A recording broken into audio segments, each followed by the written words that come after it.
Assalamualaikum warahmatullahi wabarakatuh. Alhamdulillahirabbil alamin wassalatu wassalamu ala asyrafil anbiya'i wal mursalin wa ala alihi wa sahbihi ajma'in. Rabbi shrah li sadri wa yassir li amri wahlul 'uqdatam min lisani yafqahu qawli. Salam sejahtera.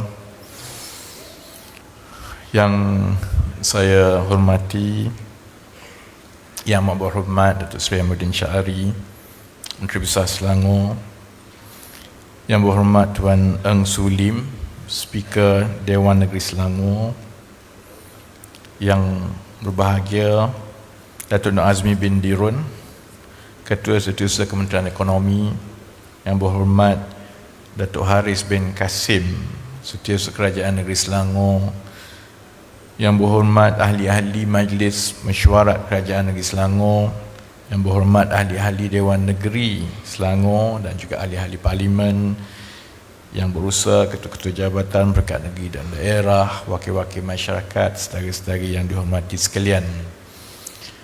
Program pada hari ini sebenarnya bukan program ucapan, dia program libat urus. Jadi sebaiknya ialah kami yang mewakili jabatan kerajaan di peringkat persekutuan dan negeri mendengar, dan peluang diberikan sepenuhnya kepada yang hadir, iaitu pemegang-pemegang taruh baik dalam sektor kerajaan, sektor awam, sektor swasta, penggerak masyarakat dan sebagainya, melontarkan cadangan-cadangan perkara-perkara yang perlu kami ambil kira dalam proses untuk menyiapkan kajian separuh penggal rancangan Malaysia ke-12.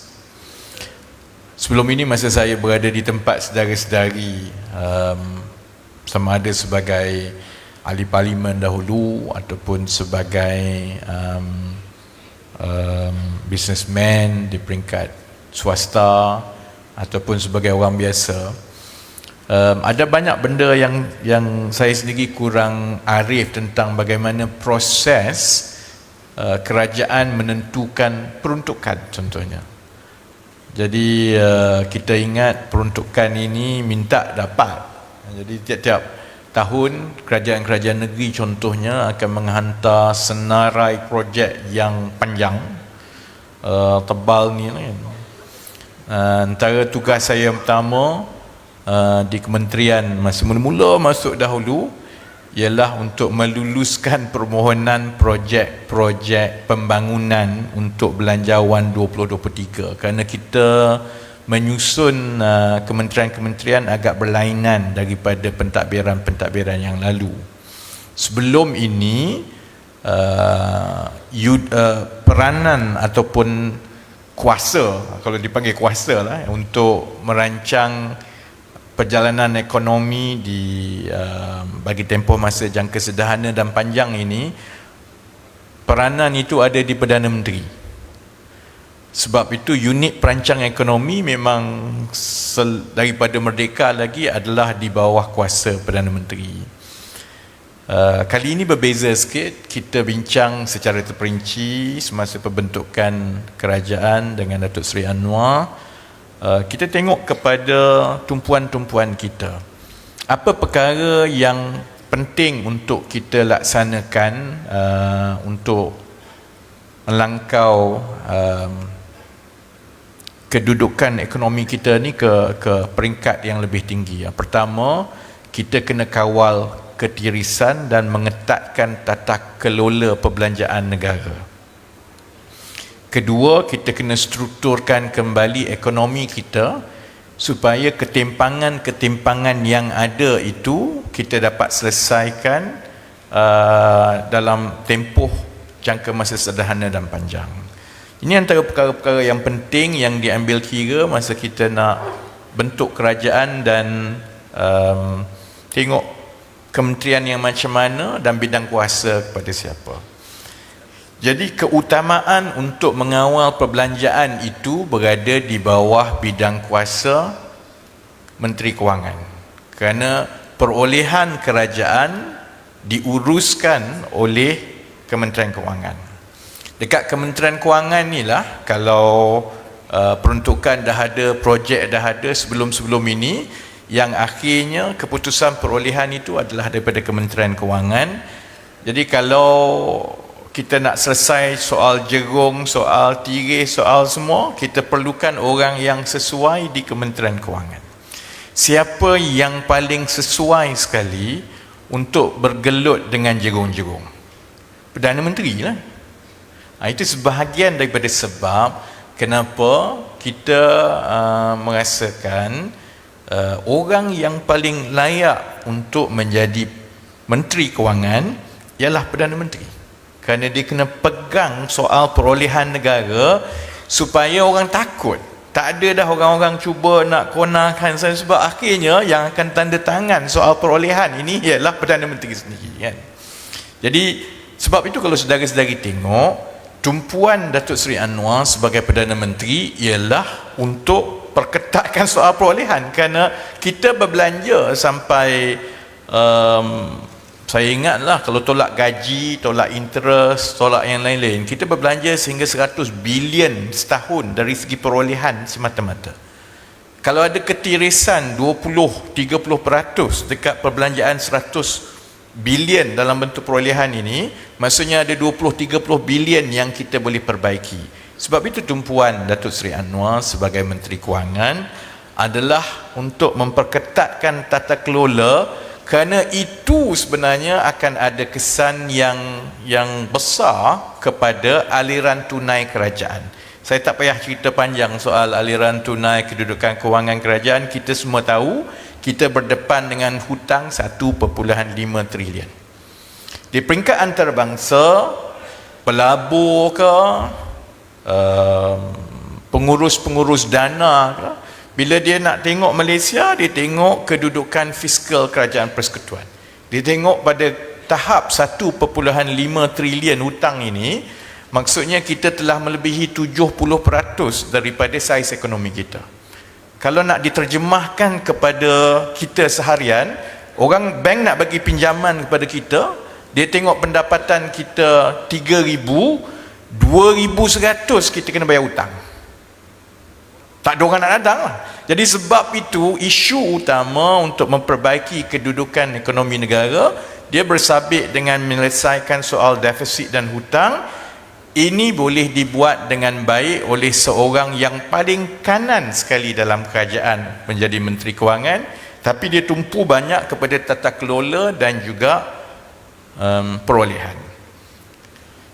Fungsi tradisional Perdana Menteri iaitu menguruskan perancangan dan perjalanan ekonomi jangka panjang, termasuklah soal menilai dan meluluskan projek-projek pembangunan yang itu dipindahkan kepada saya, dan itu fungsi Kementerian Ekonomi. Jadi sekarang ini kita ada dua fokus. Datuk Seri Anwar fokus kepada soal perolehan, tata kelola, supaya kita boleh menutup ketirisan itu untuk kita perbaiki kedudukan fiskal kita, dan dibagi ruang pada kami di Kementerian Ekonomi untuk fokus kepada perancangan jangka panjang. Dan perancangan jangka panjang ini diterjemahkan di dalam rancangan-rancangan 5 tahun Malaysia. Kita berada di tempat yang tengah sekarang, sebab itu kita sedang melalui kajian separuh penggal, dan melalui kajian separuh penggal ini kita tengok ke mana kita nak pergi, apa keutamaan perbelanjaan kita, macam mana kita nak selesaikan masalah-masalah ekonomi jangka panjang. Dia bukan soal umum BRIM berapa, duit masuk, yang itu kami tak terlibat. Kami fikir contohnya kalau di Selangor ini, apa masalah-masalah utama yang akan menjadi beban ataupun cabaran ekonomi jangka sederhana dan jangka panjang. Pertama, soal perumahan. Dia akan jadi isu supaya kita menutup jurang dari segi keberadaan perumahan-perumahan mampu milik kepada lebih ramai. Kedua, soal kepadatan. Selagi kita tak menyelesaikan agihan pembangunan ekonomi yang lebih sekata di seluruh Malaysia, maka tekanan ekonomi itu akan terus berada di Lembah Kelang, yang sebahagian besarnya adalah Kuala Lumpur dan juga Selangor, sebab semua orang datang bertumpu ke sini untuk cari makan. Yang ketiga ialah dari segi peluang-peluang pekerjaan. Dekat Selangor saya ingat campur semua penduduk dia dah melebihi 6 juta lebih lah. Kalau campur dengan pekerja asing lagi, campur dengan pelarian lagi, dia mungkin telah melebihi 7 juta lebih. Maksudnya kalau 7 juta ni lebih kurang 20% daripada rakyat Malaysia sebenarnya ada di Selangor. Jadi dia ada cabaran dari segi mewujudkan peluang-peluang pekerjaan yang sepadan dengan tuntutan kos sara hidup rakyat di Selangor. Cabaran seterusnya ialah soal pengangkutan. Sebab jam lah, pertumbuhan penduduk tu ramai, kepadatan makin pesat, dan kalau perancangan infrastruktur untuk menyambungkan Selangor dan Lembah Kelang ini tidak dibuat dengan lebih berkesan dan bersepadu, sampai bila-bila kualiti hidup orang di Selangor ini dia akan lebih rendah sebab dia lebih stres. Sebab tu kalau ikutnya negeri Selangor ni adalah negeri yang antara yang paling kurang bahagia sekali. Yalah, saya sebenarnya tak ambil pot sangat pasal bahagia tak bahagia ni, sebab memanglah kalau ikut negara yang paling bahagia di dunia ialah negara Bhutan. Sebab tak ada apa kat Bhutan kan. Memanglah tak pening kepala, tak ada apa kan. Kereta pun jarang ada, jam pun tak ada, elektrik pun tak ada. Jadi tapi kita juga perlu mengakui bahawa bila dia padat, bila dia jam, dari segi taman-taman hijau kurang berbanding kepadatan penduduk, dia ada kesan kepada mutu hidup rakyat seharian. Jadi ini adalah fungsi kami di Kementerian Ekonomi yang menunjuk yang meletakkan rancangan-rancangan ekonomi seperti rancangan Malaysia ke-12 sekarang yang sedang melalui kajian separuh penggal. Seterusnya rancangan Malaysia ke-13 sebagai begitu penting kerana apabila kita dah luluskan di Parlimen rancangan Malaysia, sebarang perbelanjaan yang tidak mengikuti rancangan Malaysia itu dia kira melanggar dasar. Jadi contohnya bila rancangan Malaysia ke-12 diluluskan di Parlimen tahun 2021, peruntukan pembangunan untuk 5 tahun ini adalah 400 bilion. Jadi tugas saya dengan Tok Mi tiap-tiap tahun tengok semua, satu tahun ni segala jenis benda orang minta. Setakat ni orang belum minta untuk pergi ke bulan je lagi. Yang lain semua orang dah minta lah. Jadi kita kena tengok semua, kita kena agih semua, kita kena imbangkan semua dengan sasaran-sasaran ekonomi ni. Tapi kita juga kena berhati-hati supaya setiap tahun tu kita lepaskan projek dan pembangunan di akhir 2025 dia tidak melanggar 400 bilion. Jadi sekarang kita sedang melalui kajian separuh penggal, kita boleh tengok balik mana yang telah dirancang, mana yang kalau boleh diagihkan kepada sektor baru, negeri baru, kawasan baru, kalau itu bertepatan dengan kehendak perancangan ekonomi, kita alihkan. Mana yang kita tambah asalkan dia berada di dalam ceiling 400 bilion ringgit yang perlu dibelanjakan menjelang akhir 2025. Tahun depan Januari bermula, kita akan mulakan pula persediaan untuk RMK 13. Jadi asas yang kita ada sekarang ini daripada libat urus kita di seluruh Malaysia dengan segala genap golongan, itu membantu kita juga untuk merancang perbelanjaan, pembangunan, projek dan juga hala tuju ekonomi untuk tahun 2026 ke 2030. Jadi untuk Selangor contohnya ada beberapa perkara dasar yang kita perlu perhalusi di tingkat kementerian kami. Selangor akan terus menjadi enjin pertumbuhan dan laba ekonomi negara. Selangor juga adalah pusat kepada tenaga kerja berkemahiran dan profesional negara. Jadi cabaran utama ialah macam mana kita mempercepatkan penghasilan kerja dan juga peluang perniagaan yang bernilai tinggi supaya gaji itu kita boleh pastikan lebih tinggi daripada yang ada sekarang. Cabaran seterusnya di Selangor ialah macam mana kita nak bekerjasama dan teruskan usaha untuk meletakkan Lembah Kelang ini sebagai pusat digital dan industri tech serantau, bukan lagi di Malaysia tetapi serantau. Ada perkara yang boleh dibuat oleh Selangor sebagai sebuah kerajaan, tapi ada banyak perkara yang perlu diselesaikan di peringkat kerajaan persekutuan. Kerana persoalan orang nak datang ke tidak, pelabur nak datang ke tidak, semua ini banyak bergantung kepada beberapa perkara yang perlu diselesaikan di peringkat kerajaan persekutuan. Satu lagi usaha yang utama di Selangor dalam perancangan ialah macam mana kita nak meletakkan Selangor sebagai pemacu dan pemimpin dalam peralihan tenaga kita dan juga untuk memastikan keseimbangan di antara kemajuan ekonomi dengan kelestarian alam sekitar. Kerana dia mesti bermula di Selangor. Kalau orang Selangor tidak boleh contohnya memulakan langkah untuk mengasingkan sampah, supaya sampah yang diasingkan ini seterusnya boleh kita proses balik untuk buat tenaga, untuk buat plastik, untuk buat bahan kimia yang menjana balik pendapatan kepada pihak berkuasa tempatan. Kalau di Selangor tak boleh, di mana-mana pun tak boleh di Malaysia. Jadi dalam perancangan yang akan datang itu maksudnya banyak projek-projek dan program-program rintis ke arah melonjakkan Malaysia menjadi sebuah masyarakat yang maju. Dia mesti bermula daripada Selangor. Daripada itulah tahun-tahun akan datang insya-Allah kerajaan persekutuan dan juga kerajaan negeri kita perlu bergerak seiring, dan kita perlu pastikan perancangan Selangor dan juga perancangan kerajaan persekutuan ini dia mesti selagi. Ada benda yang mungkin tidak nampak penting kepada Selangor setakat ini, tapi dia penting untuk negara dan juga penting untuk Selangor di masa depan.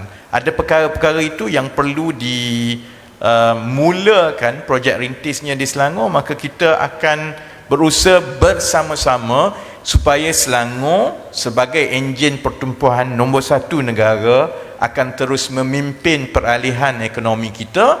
Sebab kalau kita terus berada pada perkembangan seperti ini, insya-Allah menjelang tahun 2026 dan 2027, selewat-lewatnya 2028, Malaysia akan diiktiraf sebagai sebuah negara berpendapatan tinggi.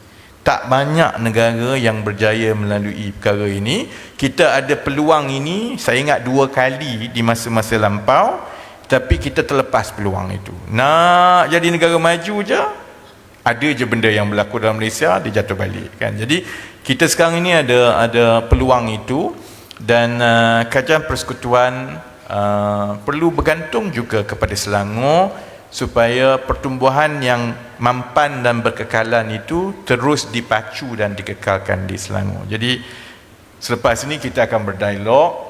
Cuma saya nak sebut satu perkara saja yang saya belum sebut di mana-mana, saya nak sebut di Selangor. Saya wakil rakyat Selangor. Ramai wakil rakyat Selangor di sini, ahli majlis Selangor pun banyak.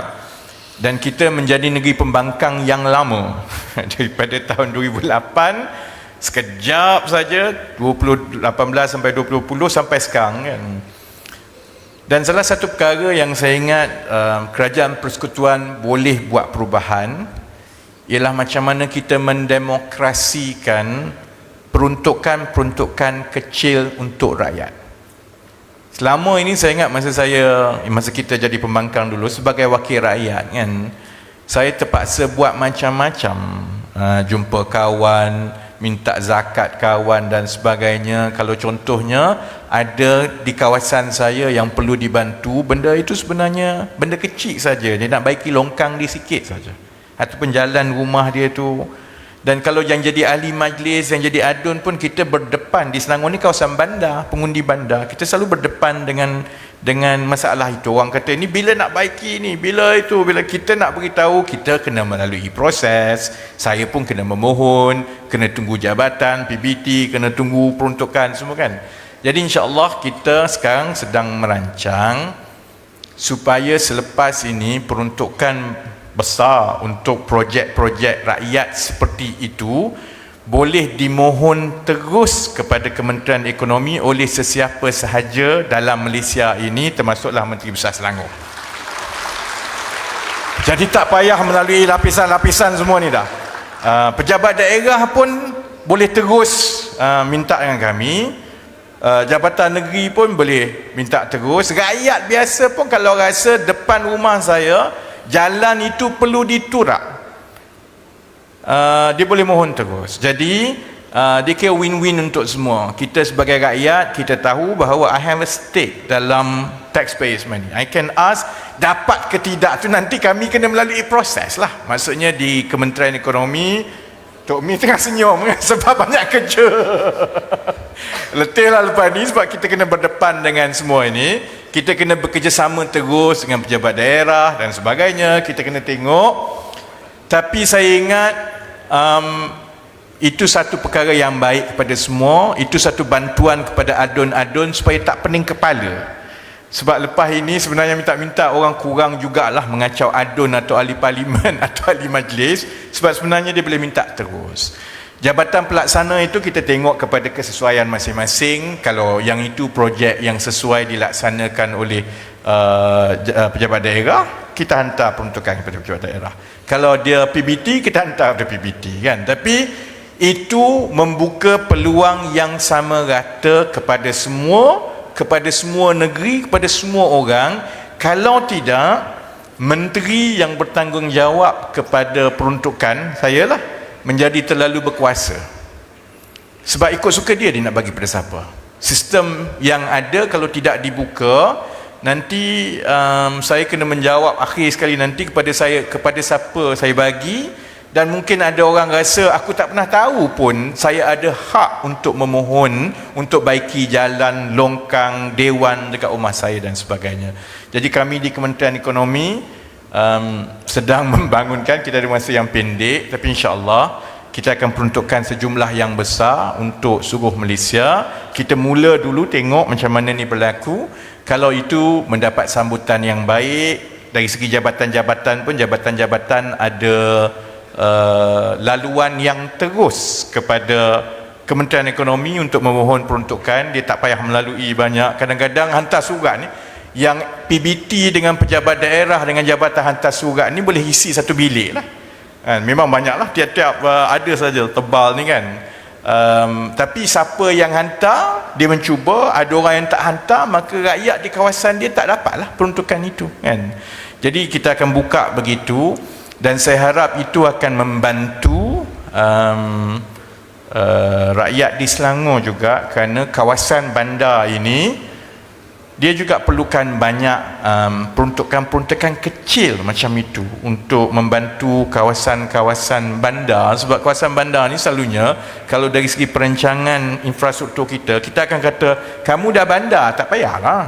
Tapi ialah bandar kalau dah 40 tahun, macam-macam benda berlaku. Ada tempat itu kena baiki sikit. Dia tak banyak pun, bukan projek besar, tetapi projek penyelenggaraan untuk memastikan mutu dan kualiti hidup rakyat setempat itu terus dipelihara. Jadi saya berterima kasih kepada saudara Amiruddin, kepada Kerajaan Negeri Selangor, jabatan-jabatan, ketua-ketua daripada PBT, yang dipertua semua yang hadir, wakil rakyat. Dan kita ada lebih kurang 1 jam lah untuk berdialog.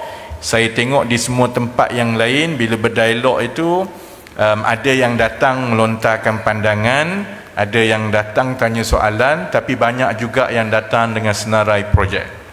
Jadi tak apa, diberi ruang seterusnya. Tugas kami di Kementerian Ekonomi, kami kumpul semua, kami kena lalui dan teliti semua, dan akhirnya akan diselaraskan dengan perancangan serta had perbelanjaan seperti yang saya telah sebut tadi. Jadi atas semangat itu saya mengalu-alukan segala maklum balas, pandangan selepas ini insya-Allah. Dan mana yang kita boleh usahakan dengan cepat, kita akan bekerjasama sepenuhnya dengan Kerajaan Negeri Selangor. Apatah lagi saya satu-satunya menteri dari Selangor kan tak? Menteri Persekutuan daripada Selangor. Saya seorang je menteri. Saya sebagai satu-satunya menteri, tak ada kan? Ada Kotaraja. Ada Kotaraja. So okeylah, saya tak payah bagilah, Mak Sabu bagi. Sebab kita ada 2 orang saja wakil rakyat daripada Selangor, wakil Selangor di Kerajaan Persekutuan, saya dengan Datuk Seri Mak Sabu. Jadi insyaAllah saya juga ada tanggungjawab kepada rakyat negeri Selangor dan kerajaan negeri Selangor, insyaAllah. Jadi dengan ucapan itu, terima kasih sekali lagi. Wabillahi taufiq wal hidayah. Assalamualaikum warahmatullahi wabarakatuh.